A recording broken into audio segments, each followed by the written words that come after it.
Okay, this is a motherboard which is also known as the main board or the main circuit board, right?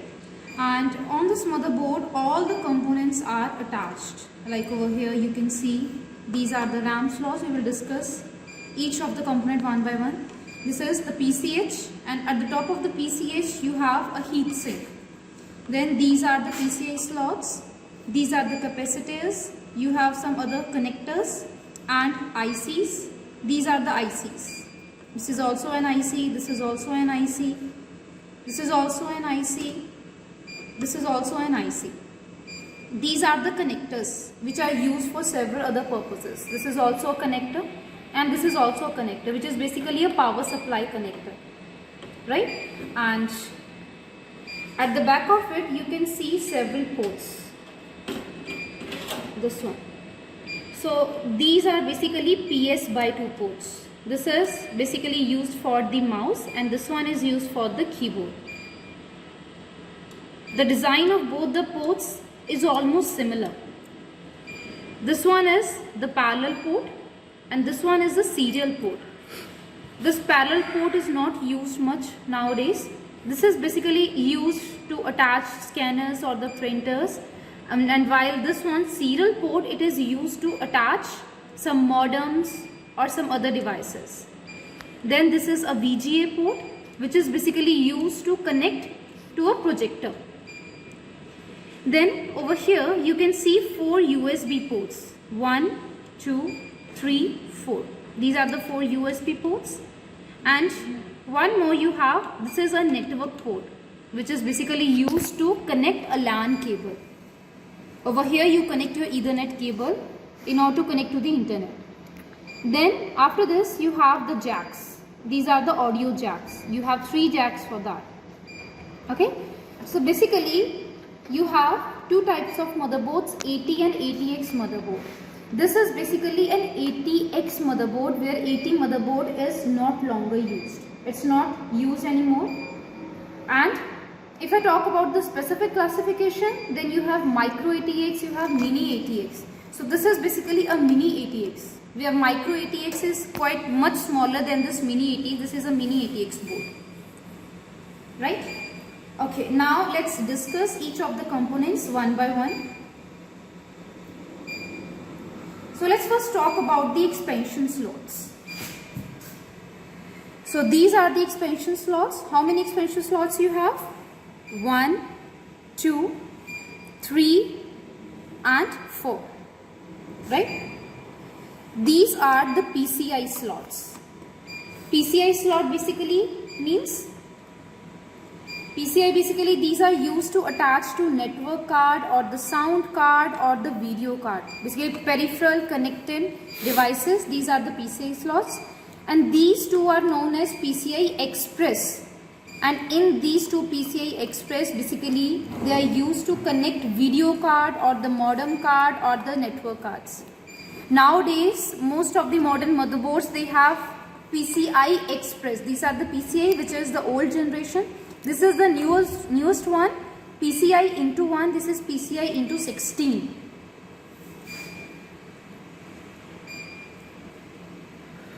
So this PCI basically means peripheral component interconnect, and it was basically introduced by the Intel in 1992, right? And then after 2000, PCI was actually replaced with PCI Express, but still there are some motherboards which support both PCI and PCI Express. There is actually a big difference between the PCI and PCI Express. This PCI basically supports a parallel interface, and the PCI Express in contrast support the serial interface. Serial interface basically means that it will send the data one at a time. Means it will send really fast. Then after this, now let's have a look at the case fan. So this is a case fan, right? This is a case, and here you can see this is the name of the case fan. And this fan is basically, it helps to cool down the CPU. Because when your CPU basically works, it functions, it generates a lot of heat during the processing. So here you have this heat sink which actually absorbs that heat, and this fan is used to blow out the air. In your system, this is a complete cabinet. In this cabinet, you get two fans. One is used for the CPU, right? And another one is over here at the back of this, which comes with the power supply. And another fan you have this one, which is used to cool down the power supply. This is also another fan. So you have two types of fan. One is at the power supply and another one is on the top of the CPU. Right? Okay.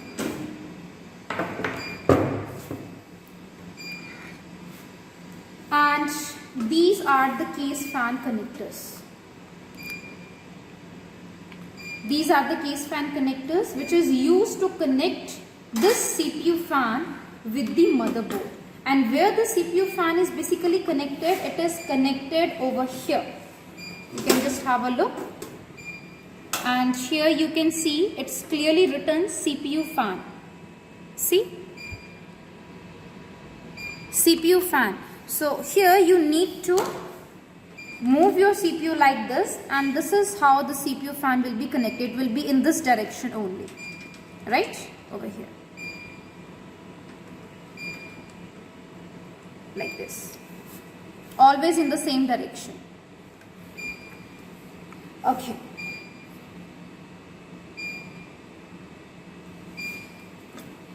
Now let's talk a little bit about the heat sink. So basically, heat sink comes in two types. Either you have active heat sink or you have passive heat sink, right? So heat sink basically it also incorporates a fan, right, which is used to reduce the temperature of this hardware component, which is the processor. So after this heat sink and the processor and the fan, next you have inductors. Now I hope you know what the inductor is. Inductor basically is electromagnetic coil, which basically comes as a form of copper shaped coil, right? So this is an inductor. This is an inductor. This is an inductor. This is also an inductor. This is also an inductor. This is also an inductor. This is also an inductor. So whatever you see, this copper shaped coil, whether in this form, right, or in helical form, right, circular one, that will be an inductor. So basically these coils are used to remove the power spikes and the dips from the power. Then after this inductor, next one you have are the capacitors. So this motherboard basically it incorporates number of capacitors. You can see this is also a capacitor. These are the capacitors. And these are also the capacitors, but another type of capacitor which is electrolyte capacitor. So you can see this complete area which involves capacitors, cylindrical capacitors, and these electrolyte capacitors, and some of these resistors, inductors, and some ICs, right, integrated circuit chips, ICs. This complete area is known as VRM, right? What we call it? VRM. Basically this VRM area is used to provide power supply, everything to this processor. That's why it is placed closely with this processor, right? Then after this, after capacitors, now next you have this one, which is the CPU socket, right? So CPU socket basically it is a connection that allows the processor to connect with the motherboard. This is the CPU socket. And each you have different types of CPU socket as well, and the name of this CPU socket is A3. Like we have read in the presentation about the CPU socket, this is an A3 CPU socket. So you need to remove the CPU socket like this, right? So this is the handle. You need to take care of it very carefully, otherwise it might break. And then after this, you need to take out the processor.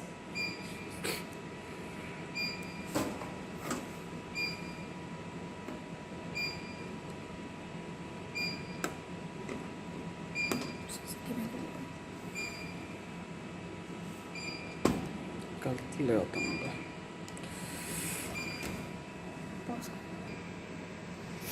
So this is the processor. As you can see, you need to take it out very carefully not to damage these pins. So these are basically the gold pins. Why the pins are gold? Basically the gold is used to avoid any corrosion of the metal, because basically all this motherboard, it basically is composed of number of metals, be it aluminium or the copper or the gold, right? So more the number of gold pins you have, more your CPU will perform much faster. Then after the CPU, you need to put it back to its place very carefully, right? Now after the CPU, earlier we used to have two chipsets, one over here which was North Bridge and one over here which was South Bridge, right? Earlier you had two chipsets, North Bridge and South Bridge, where the function of North Bridge was to provide connections and communication between these components to the processor, and this South Bridge was responsible to communicate the data of these components to the North Bridge, and the North Bridge will further communicate to the processor. However, in the latest motherboards, the North Bridge functioning was eliminated and it was added directly in the processor. So in the modern motherboards, you will have only one chipset, which is this one, and this one is basically your PCH. PCH is basically Platform Controller Hub, right? So this Platform Controller Hub, it was replaced by the South Bridge. So over here, this is again another heatsink. One heatsink you had at the top of this one, at the top of the processor, right? And another heatsink is placed at the top of the PCH chipset, because the PCH is again going to perform a lot of work and it will produce heat. So in order to absorb that heat, you have this heatsink over here, right? Now after this, now let's talk about the memory slots.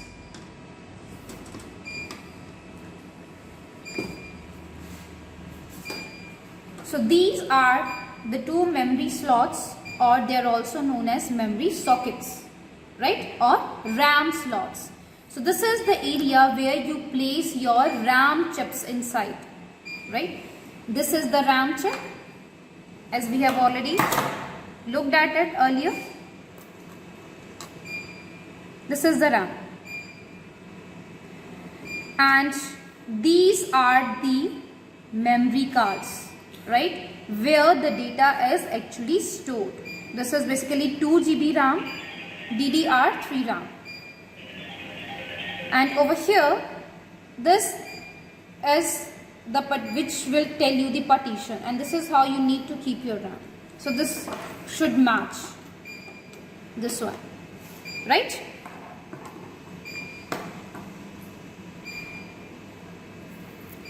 And these are the gold pins.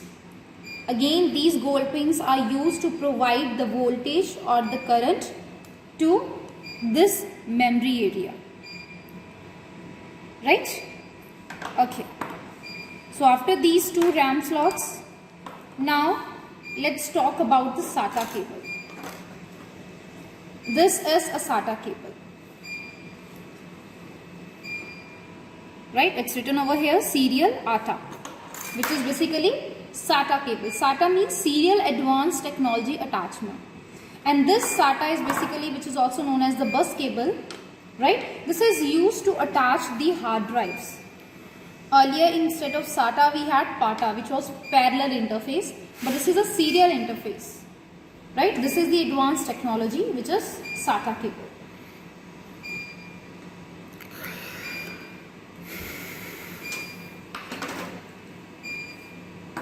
Then after this, you have BIOS. Now let's talk about the BIOS chip.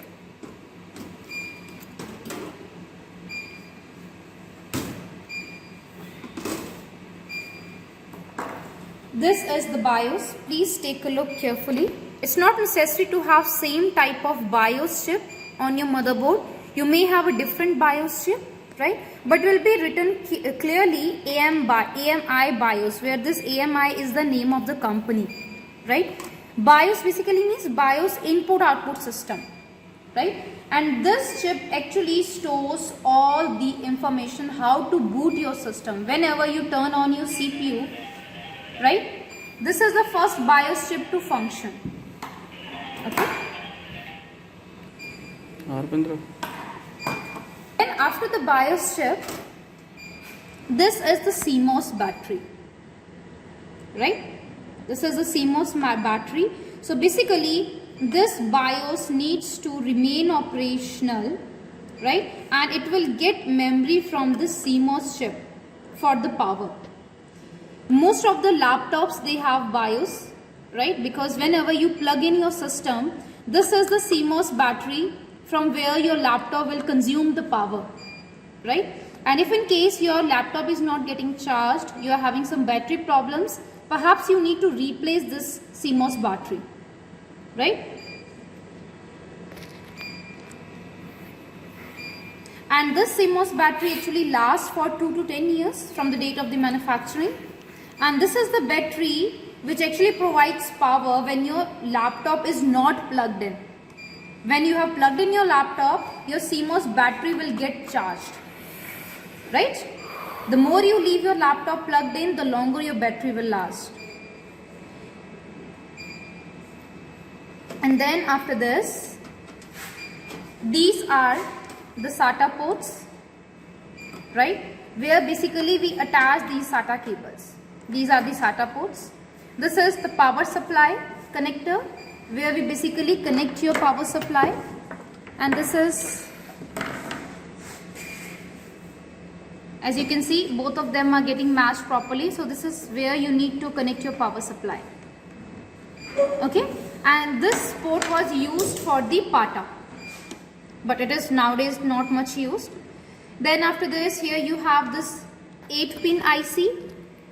This 8-pin IC is basically used to provide power to these connectors, right? And then further over here, you have this one. Let me move it.